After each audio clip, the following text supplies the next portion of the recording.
avavärava autor ja kui nüüd need protokollid tulevad, siis saame kindlust ka, kas oledki selle hooaja esimese värava lööja. No kuidas sina sellel mängul tagasi vaatad? 4-0 võit, kohati vist frustreeriv mäng, aga lõpuks ikkagi korralik võit.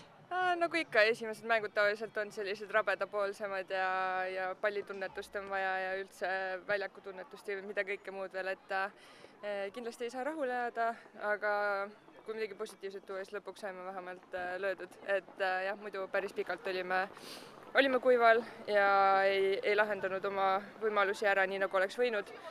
Aga jällegi, ma arvan, et see on see esimese mängu värk. No miks need olukorrad väravateks ei vormistunud? Olite ise nagu süüdi või Elva lihtsalt ka kaitses vastu või kombinatsioon nagu kõigest?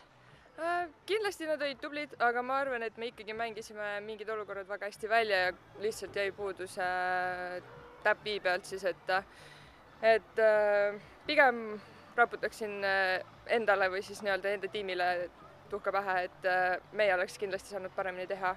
Aga samas kiitus ka Elvale, et oli näha, et nad oli konkreetne mänguplaan ja nad tublilt seisid ja ootasid meid, et selles mõttes ka neid saab kiita, et jah, mõlema kombos. No üks asi ka nii-öelda on siin ikka Jotkina. On tulnud Florasse juba hakanud väravaid lööma mõlemas mängus 2 väravat. No sina kui ka selline kaasründaja, no mis tema fenomen on, kuidas seda kirjeldaksid? Ma ütleks kindlasti, et ta on väga hea tehniline mängija ja hea ninaga, aga mängib number 9 peal tulebki väravaid lüüa, ma ütleks, et allahindlust ei saa siin, et ma ei tea, kas ma just ründaja olen, aga okei, ütleme, et ma olen ründaja, et ma ikkagi olen 8 peal tavaliselt, aga millegipärast ma olen ikkagi ründaja nimel. Täna nüüd teil ka peale seda mängu on teil 2 lahkujat siit staffist. Kas see ka kuidagi kuklas siin oli või kuidagi proovisite lihtsalt, et mängite ka natukene nende auks, või kuidas need mõtted siin taustal olid? Kindlasti väga kurb, et staffist on minejaid.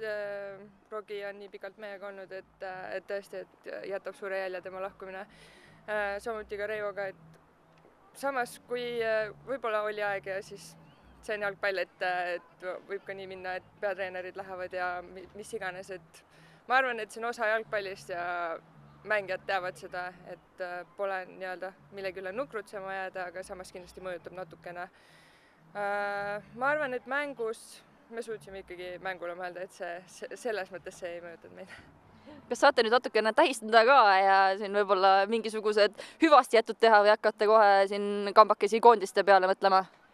Pigem ma arvan, et läheb koondise peale mõtlemine, aga kindlasti räägime ja saadame ilusti oma staffi ära, et selles mõttes mingit pisutsemist ei ole. Olgu nii, aga aitäh sulle ja edu edaspidiseks!